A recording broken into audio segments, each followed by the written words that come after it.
Buenas tardes, yo soy Gregorio Tijero y el día de hoy hablaré sobre el primer gobierno de Alan García de 1985 y 1990 en aspecto económico. Bueno, empezaré. Como todos sabrán, Alan gobernó el Perú por primera vez en estos años con 35 años de edad y esto lo convirtió en el presidente más joven que habrá tenido el Perú hasta ahora y fue el sucesor de Belaúnde Terry. Y tal vez por eso fue que en general no le fue para nada bien en su gobierno o también en el aspecto económico, que es el tema que tocaremos hoy día. Bueno, para comenzar a hablar del aspecto económico, empezaremos hablando sobre la deuda externa. Esta deuda externa ya había empezado antes desde el gobierno de Belaúnde Terry y siguió como 3 gobiernos más hasta el gobierno de Alan García. No sé exactamente cuántos gobiernos. Este problema fue que en Estados Unidos se quería destinar solo el 10% de las exportaciones peruanas como amortización de la deuda externa. Pero Alan García hizo más. Alan García amenazó con retirar al Perú de la organización de esto si el sistema internacional no era reformado y dejara de servir solo a los intereses del país.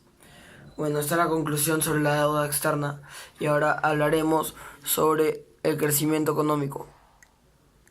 El crecimiento económico, como todos sabrán, fue de 1985 a 1986, o sea, el primer año de Alan García al mando.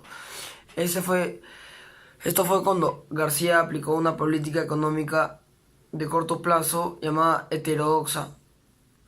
Cortaba al respecto con asesores izquierdistas de manera sencilla.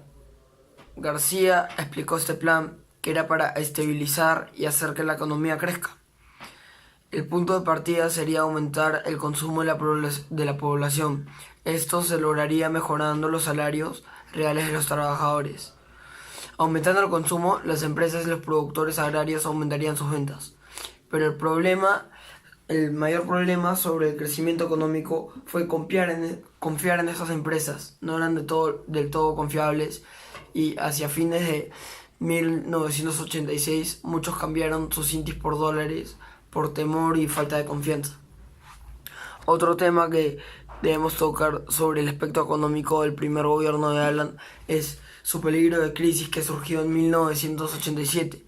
El peligro de una crisis en la balanza de pagos, en las reservas internacionales, era evidente. Sin embargo, el Estado peruano siguió su confianza en un crecimiento económico rápido hasta 1988.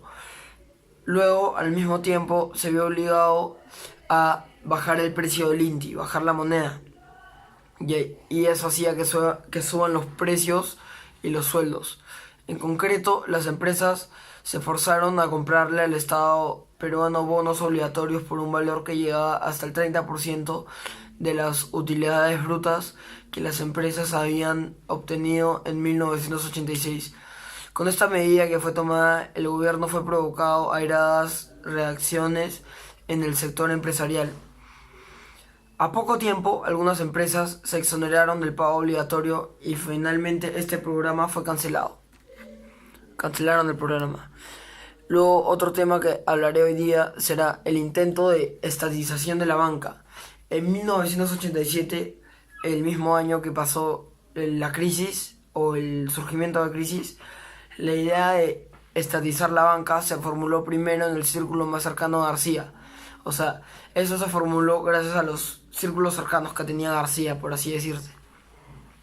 Y antes de eso había existido algunas reuniones del entorno presidencial más cercano para coordinar algunos aspectos generales, pero no hubo un trabajo concreto.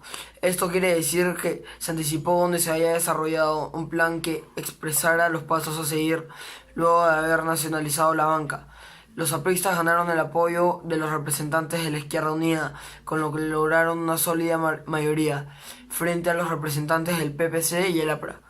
García empezó a recorrer el país, explicando su oratoria convincente a las supuestas bondades de su proyecto. aunque esto no terminó estando nada a favor del aprismo o del izquierdismo y se fue más a ultraderecha. Otro tema que hoy día hablaremos, pasaremos hoy día finalmente a la crisis. Con esto cerraremos el tema sobre Alan García y su aspecto económico. Bueno, la crisis empezó el mismo año, en 1987 a fines. La crisis ya era algo obvio, debido a la inflación que empezó a ascender bruscamente con un 114,5%. En diciembre de 1987, la producción y de consecuencia la reactivación económica se había estancado y la balanza de pagos tuvo en 1987 un saldo negativo de 521 millones de dólares, el hueco más grande desde 1981.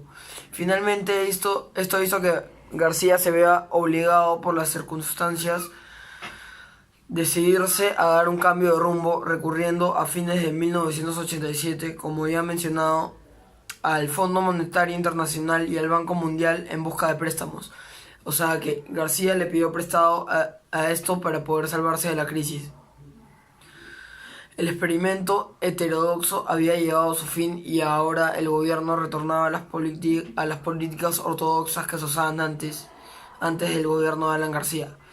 Los resultados, en conclusión de esto, los resultados del funesto experimento de Alan García económicamente están todavía en la memoria colectiva de todos los peruanos, pero es recordado con rencor debido a todo lo malo que le hizo al país y debido a cómo lo llevó a una crisis, con la inflación a niveles astronómicos, escasez de alimentos y otros productos básicos, y el derrumbe de la aprobación del presidente a solo un dígito. Todo un récord nacional. Eso es algo que todos los peruanos recordarán, pero no de buena manera. Soy Gregorio Tijero y hasta la próxima. Gracias.